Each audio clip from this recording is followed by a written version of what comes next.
ಇದೇ ಶನಿವಾರ ಏಪ್ರಿಲ್ 12ನೆಯ ತಾರೀಕಿನಂದು ಬಿಡದಿಯ ವಂಡರ್ಲಾ ಹಿಂಭಾಗ ಇರುವ ಶ್ರೀ ವರದರಾಜೇಶ್ವರ ಸ್ವಾಮಿ ದೇವಾಲಯದಲ್ಲಿ ಹುಣ್ಣಿಮೆಯ ಪ್ರಯುಕ್ತ ಶ್ರೀ ಪ್ರತ್ಯಂಗಿರಿ ಯಾಗವನ್ನು ಹಮ್ಮಿಕೊಳ್ಳಲಾಗಿದೆ.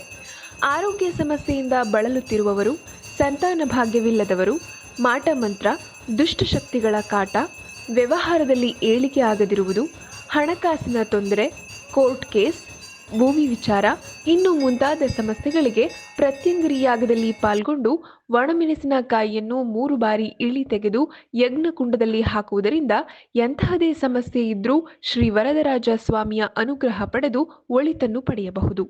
ಭಕ್ತರು ಶ್ರೀ ವರದರಾಜೇಶ್ವರ ಸ್ವಾಮಿಯ ಪ್ರತ್ಯಂಗಿರಿ ಯಾಗದಲ್ಲಿ ಭಾಗವಹಿಸಿ ಪ್ರಯೋಜನವನ್ನು ಪಡೆದುಕೊಳ್ಳಬಹುದು. ಪ್ರತ್ಯಂಗಿರಿ ಹೋಮದಲ್ಲಿ ಪಾಲ್ಗೊಳ್ಳಲು ದೇವಾಲಯಕ್ಕೆ ಬರಲು ಸಾಧ್ಯವಾಗದ ದೂರ ಊರಿನ ಭಕ್ತರು ಕೆಳಗೆ ಕೊಟ್ಟಿರುವ ಗುರುಗಳ ಮೊಬೈಲ್ ಸಂಖ್ಯೆಗೆ ಕರೆ ಮಾಡಿ ಆನ್ಲೈನ್ ಮೂಲಕವೂ ಪ್ರತ್ಯಂಗಿರಿ ಹೋಮಕ್ಕೆ ಬುಕ್ ಮಾಡಿ ಶ್ರೀ ವರದರಾಜೇಶ್ವರ ಸ್ವಾಮಿಯ ಕೃಪೆಗೆ ಪಾತ್ರರಾಗಬಹುದಾಗಿದೆ.